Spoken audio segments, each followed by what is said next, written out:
እናንተ አረብ ሀገርም እንደዚህ ያለው ህይወት አለ እንዴ? እስኪ ንገሪኝ። ወላሂ እኔ ለማመን ነው የከበደኝ ማለት ነው። ማውራት ራሱ ምችል አይመስለኝም። ደንግጫለሁ። ጽሁፉን አንብቡት እሺ። አሰላሙ አለይኩም ወራህመቱላሂ ወበረካቱ። ክርስቲያን ወገኖቼ ሰላም ብያለሁ። እንዴት ናችሁ? እኔ ያለው አልሐምዱሊላህ። ሜሙ ሸቃሊት ነኝ። ዛሬም በአዲስ ቪዲዮ መጥቻለሁ። አብራችሁኝ ቆዩ። ለቻናሉም አዲስ ከሆናችሁ ላይክ፣ ሰብስክራይብ በማድረግ ቤተሰብ ሁኑ። ውድ ቤተሰቦች የሀገሬ ልጆች እንደዋላ መጨረሻችን ያሳምረው። ወላሂ በየቤቱ ያለው ጉድ ማለት ነው። ይህች እህታችን 9 አመት ሙሉ በአረብ ሀገር ምን እንደምትሰራ ስሙልኝማ ማለት ነው። ማለት አረብ ሀገር ግን እንደዚህ ያለ ስራ አለ እንዴ? ማለት አልፎ አልፎ አንዳንድ ምናምን እንጂ የሚመስለኝ ልክ እንደኛ ሀገር እኮ እንደዚህ ስራ ብለው እየተሰራ የሚኖር ስራ እኮ እንዳለ አላውቅም። በእርግጥ ሀበሾች ጋር ነው መሰለኝ እንደዚህ የሚሰሩ ማለት ነው። አንዳንድ ኃላፊነት የማይሰማቸው ደላሎች የስንት እህቶቻችን ህይወት አበላሹት መሰላችሁ።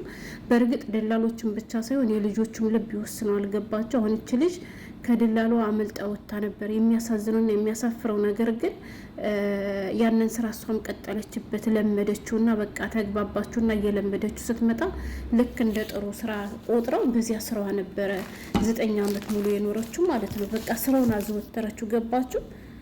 ያ አላህ ወላሂ በጣም ከባድ ነው። አስባችሁታል?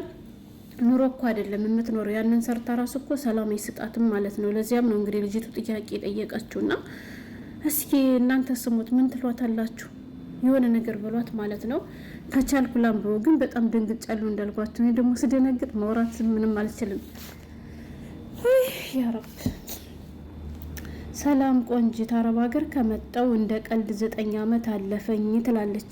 አስባችሁታል? የሀገሬ ልጆች ከኮንትራት አትጥፉ የኔ ወዶች። ይህ ሁሉ ጣጣ የመጣባት ከኮንትራት በመጥፋቷ ነው። በእርግጥ እሷ ኮንትራት ቤትም እያለች ትንኮሳ ምናምን ስለነበረባት ነው እንግዲህ በትንኮሳዎች ምክንያት እዚያ ቤት እንደወጣች ነው የተነገረችው። ትንኮሳውም ደግሞ በአንድ ሰው ብቻ ሳይሆን የምሰራባቸው ሰዎች 2 ወንድ ልጆች አላቸው ብላለች። 2ቱ ወንዶችም እንዲሁም ደግሞ አባትየው የሚያስቸግሯት ነበር አሉ ማለት ነው። እና አረ ብቻ ከባድ ነው። እንደው አላህዬ እንደው ብቻ ከመልካም ሰው ይጣለን። የሀገሬ ልጆች ጽሁፉን ላምብና ከዚያ በኋላ ብንወያይበት ብናወራ ይሻላል። እናንተም ስሙት እሺ። ደግሞ አትከፍሉበትም። ላይክ አድርጉ እስኪ የሚመክራት ሰው ጋር እንዲደርስላት ማለት ነው። ምክንያቱም እኔ ለዚህ ብቁ አይደለሁም። ከባድ ነው የሀገሬ ልጆች። ይሄ በእኔ አቅም የሚሆን ነገር አይደለም እና አላቅም። ምን ትላለች መሰላችሁ? ሰላም ቆንጂት አረብ ሀገር ከመጣው እንደ ቀልድ 9 አመት አለፈኝ። እንደመጣው የገባው በፊት 2 ልጆቹና ሰውየውም ተጨምሮ ሰላም ሲያሳጡኝ ላመጣች ደላላ ነገርኳት ትላለች። እሷም ገንዘብ ከሰጡሽ ተመቻች አለች። አያችሁ ሀገሬ ልጆች፣ ገንዘብ ተቀበይ እንጂ እንደፈለጉ ያገላብጡሽ ተመቻችላችሁ አለቻት ማለት ነው። ገንዘብ ከሰጡሽ ተመቻች አለችኝ። እኔም አልፈልግም ብዬ ዝም ብዬ መስራቴን ቀጠልኩ። እዚሁ ተመቻችተሽ ገንዘብሽን ተቀብለሽ የሆነ ነገር ብታረጊ ይሻልሽ ነበር እንደዚህ ያለ ህይወት ከምትገቢው። ግን እስኪሁን ቀጠልኩኝ። ከዛ ግን እያስገደዱ መሳም ጡቴን መንካት ሲጀምሩ መልሼ ጠየኳት። ካፌ ስራ አለ በቃ አስወጣሻለሁ አለችኝ።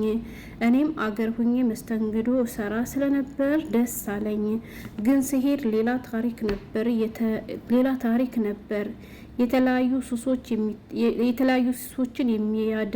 የተለያዩ ሱሶችን የሚደረጉበት ቦታ ነበር። ከዛም የተመቸውት ወንድ ካለ እሱን ማስተናገድ ግዴታዬ ነበር። ከባድ ጊዜ አሳለፍኩኝ። በቀን ቢያንስ 3 በላይ ወንዶችን አስተናግዳለሁ። ገንዘቡም እነሱ ናቸው የሚቀበሉት።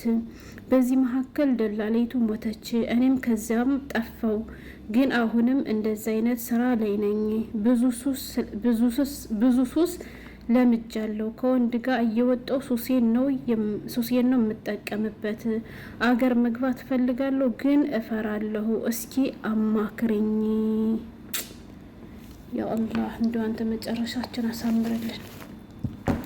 አያችሁ ሀገሬ ልጆች፣ እንግዲህ ልጅቷ መጀመሪያ የሚገባችበት ቤት ከባድ ነበር። እንደው ከዚህ ሆነሽ እንደፈለግሽ ትሆኚ ይሻል ነበር ሆነን ለመናገር እና ወጣች። ከዚያ ቤት ያስወጣቻት ደግሞ ማን እንደታቀላችሁ ቤት ቀይራ ምናምን አይደለም፣ ደላላዋ ካስገባችበት ቤት አስጠፋቻት ማለት ነው። ሀገሬ ልጆች ያ ማለት ህገ ወጥ ሆነች ማለት ነው።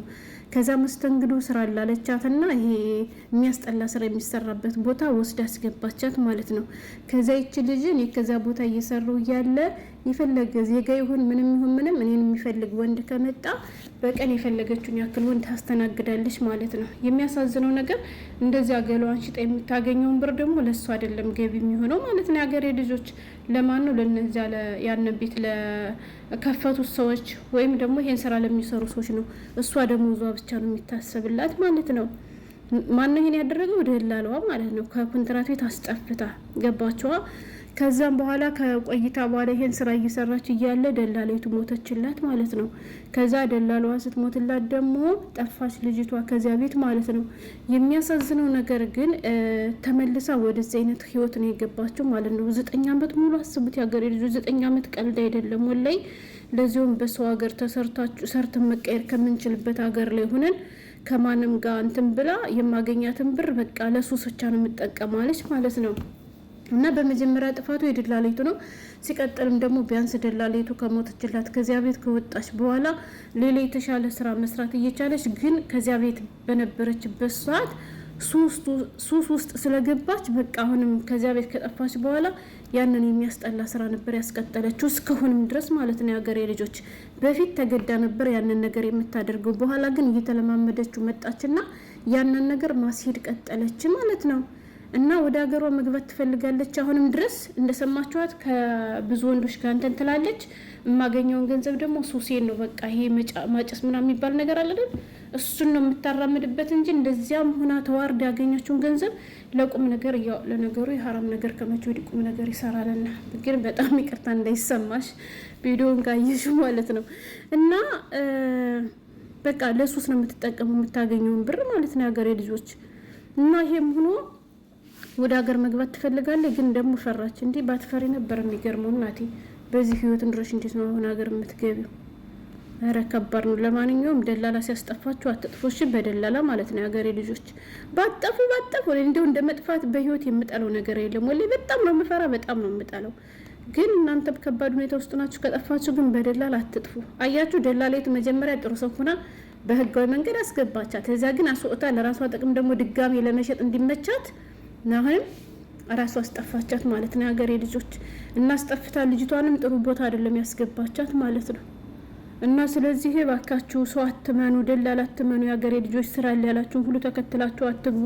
እናንተ እንኳን ባትፈልጉት ያንን ስራ አሁን እቺ ልጅ መጀመሪያ ልምዱ ስላልነበራት ይሄን ነገር አልፈለገችውም ነበር። ገባችሁ? እንደዚህ ያለ ቦታ ላይ መስራት አልፈለገችም ነበር።